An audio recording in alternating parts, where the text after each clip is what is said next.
नमस्कार साथियों, दोस्तों, छात्र छात्राओं।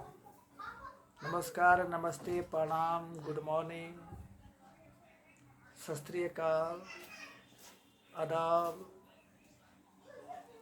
कितना सौभाग्यशाली है कि हम लोग एक जगह खड़ा होकर या एक जगह बैठकर इस माध्यम से हम लोग पढ़ रहे हैं।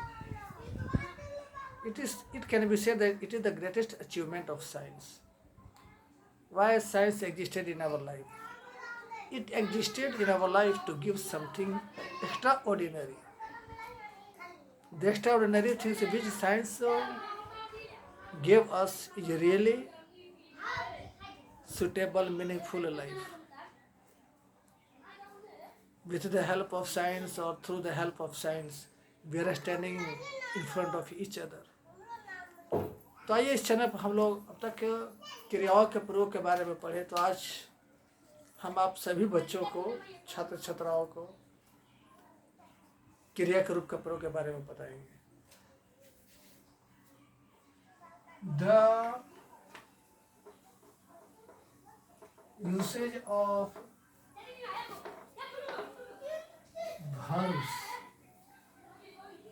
अर्थात क्रियाओं का प्रयोग विधि। अब तक इससे में हम लोग is, am, are, was, were के बारे में पढ़े, कैन पढ़े, कुड पढ़े, शायद हमको लगता है तहीं तक पढ़े। अभी बहुत कुछ पढ़ना है। Has, have, had, may, might, should, would, must, ought, test बहुत बाकी है। ये सब हम लोग के लिए जेबल्स है, ऑर्नामेंट्स है, तो इसके बारे में हम लोग पढ़ाई लिखेगा। तो आज आप लोग को हम बताएंगे दी application of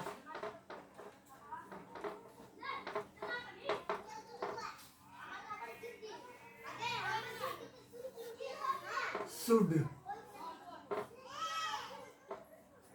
इसका शुद्ध उच्चारण द एप्लीकेशन ऑफ शुड।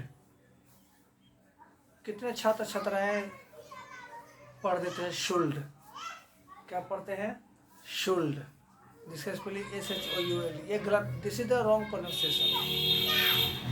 हम थोड़ा कम सीखे, कम बोले, लेकिन सही बोले, सही सीखे। खूब सीख लिया, उसमें से देखना चाहिए गलत है तो क्या फायदा।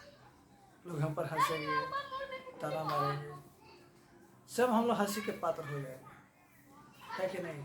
तो आइए हम लोग इसके बारे में रिकॉर्ड करते हैं और पढ़ते हैं। The term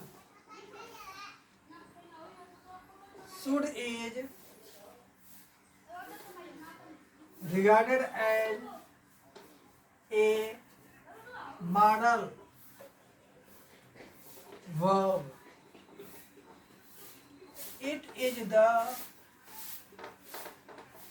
past form of shall, while it is used in the ambience of the present tense.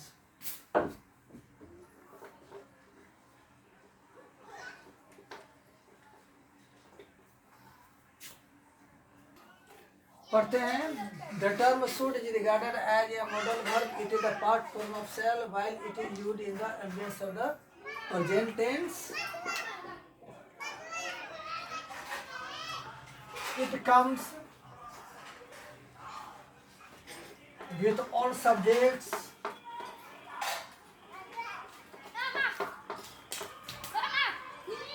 it takes a main verb in the first form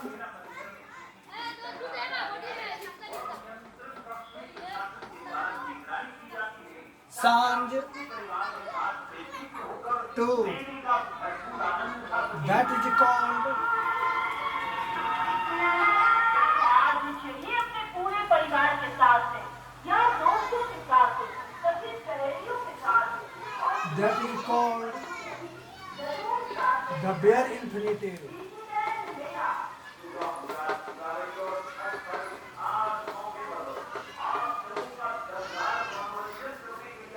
The meaning of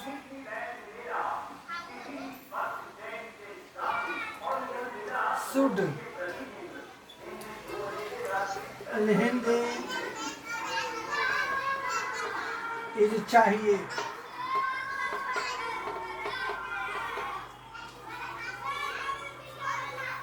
It indicates the necessity of action.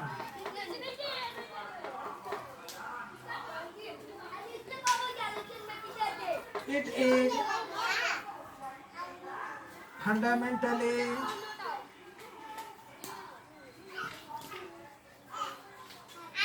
used to indicate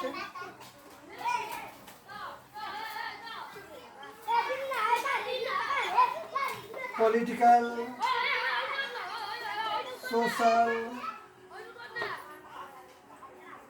religious, economic, moral, and ethical work, duty,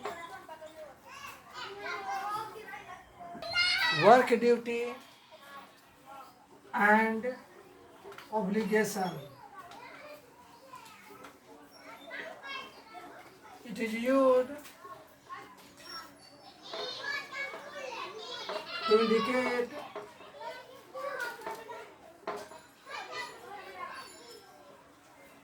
advice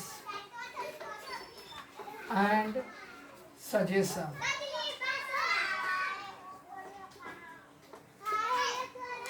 The following are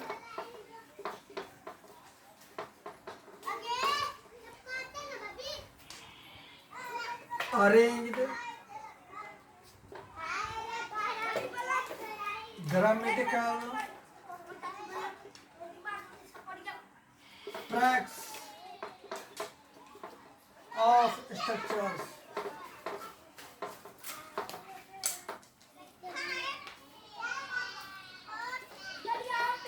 The leading structures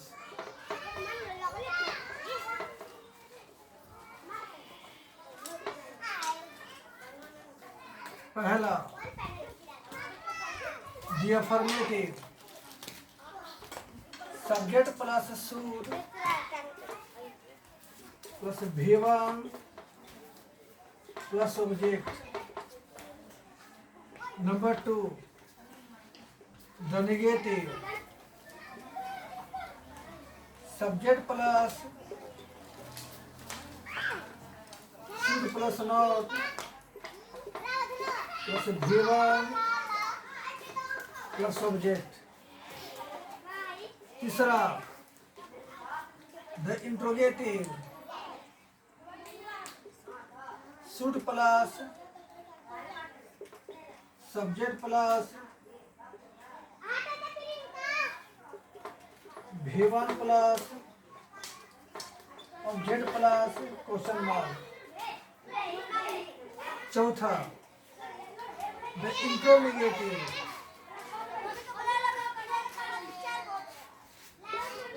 should plus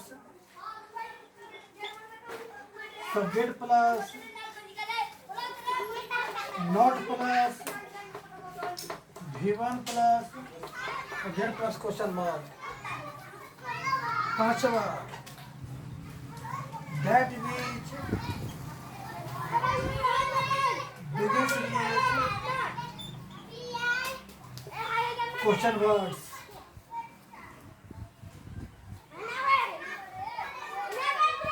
जिसमें पहला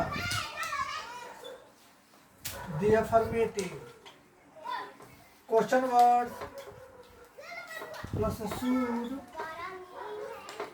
plus subject plus V1 plus object plus question mark. इसका दूसरा the negative question words plus should plus subject plus note plus V1 plus subject plus question mark.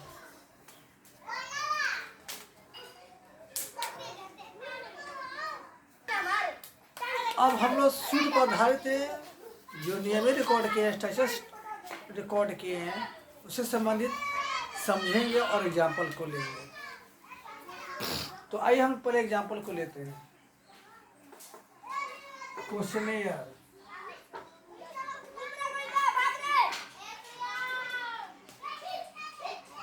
पहला, मुझे पढ़ाना चाहिए।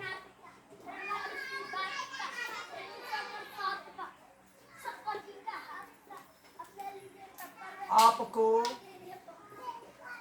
भूलना नहीं चाहिए।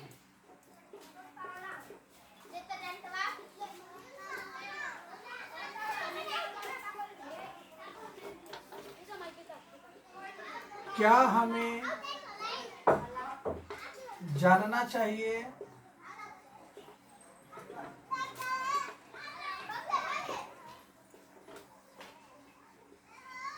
क्या उसे पूछना नहीं चाहिए?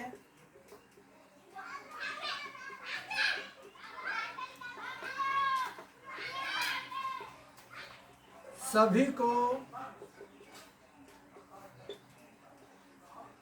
कैसे बोलना चाहिए?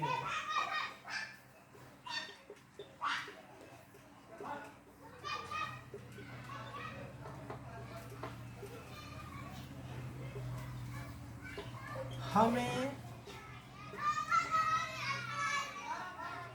झूठ क्यों नहीं बोलना चाहिए?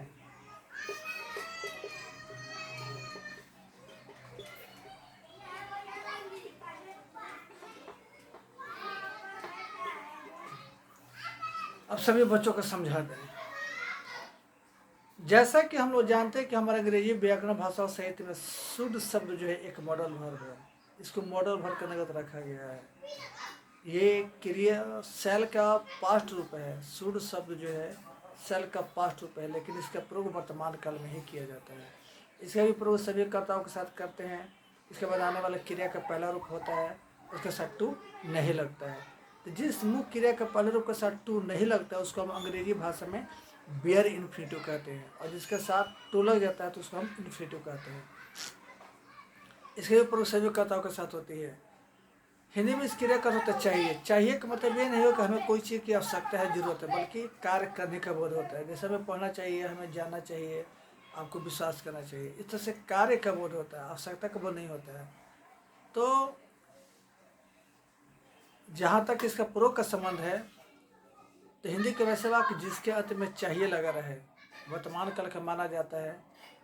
तो हिंदी के वैसे वाक्य जिसके अंत में चाहिए लगा हो, चाहे वो राजनीतिक वाला वाक्य हो, चाहे सामाजिक वाला वाक्य हो, चाहे आर्थिक, धार्मिक, नैतिक, किसी प्रकार का वाक्य हो, उसको बनाने के लिए हम शुद्ध का प्रयोग करते हैं। जब हम किसी व्यक्ति को सुझाव सलाह देते हैं तो उसको भी बताने के लिए इसका प्रयोग करते हैं। जैसे मुझे पढ़ाना चाहिए, आई शुड टीच। आपको भूलना नहीं चाहिए, यू शुड नॉट फॉरगेट। क्या हमें जानना चाहिए, शुड वी नो। क्या उसे पूछना नहीं चाहिए, शुड ही नॉट आस्क। सभी को कैसे बोलना चाहिए, हाउ शुड ऑल स्पीक। हमें झूठ क्यों नहीं बोलना चाहिए, why should we not lie. तो इस आधार पर हम लोग क्या देते हैं कि बाकी की कई बनावट होती है। Affirmative, negative, interrogative, interrogative, negative, जिनके साथ कुछ वर्ड से भी होती है। अफर्मेटिव होगा तो सभी कर्ताओं के साथ शुड का प्रयोग करेंगे। निगेटिव होगा तो शुड के बाद नॉट जोड़ देंगे। इंटरोगेटिव होगा तो हिंदी के वाक्य के शुरू में क्या लगा रहेगा। तो उस क्या के लिए हम उस शुड का प्रयोग करेंगे शुरू में। इंडिकेटिव नेगेटिव होगा तो जैसे कि क्या और नहीं, तो शुड को पहले करेंगे और कर्ता के बाद नॉट को लिखेंगे। क्वेश्चन वर्ड जिसे हम वाई क्वेश्चन कहते हैं, जैसे कब, कहाँ, क्यों, कैसे, क्या, तो अंग्रेजी में भी क्वेश्चन वर्ड है why, when, how, which, whose, whom इत्यादि। तो क्वेश्चन वर्ड वाले भी वाक्य दो प्रकार के होते हैं, एक अफर्मेटिव और एक नेगेटिव। तो जो यदि हम ट्रांसलेशन बना रहे हैं शुल्क आधारित, तो जो क्वेश्चन वर्ड हिंदी का रहेगा वाक्य में, उसी क्वेश्चन वर्ड को अंग्रेजी में लिखेंगे। अगर हम डायरेक्ट सेंटेंस से बनाना चाहते हैं क्वेश्चन वर्ड पर आधारित, तो जो क्वेश्चन वर्ड हमारे दिमाग में आ रहा है उस क्वेश्चन वर्ड का प्रयोग हम शुरू में करेंगे और तुरंत उसके बाद हम शुड को लिखेंगे। ऐसा नहीं कि क्वेश्चन वर्ड लिखने के बाद पूरे सब्जेक्ट लिखेंगे तब शुड, ऐसा नहीं, गलत हो जाएगा। समझ गए? तो अगले वीडियो में हम लोग फिर एक नए वर्ब की चर्चा करेंगे। तब तक लिए सबको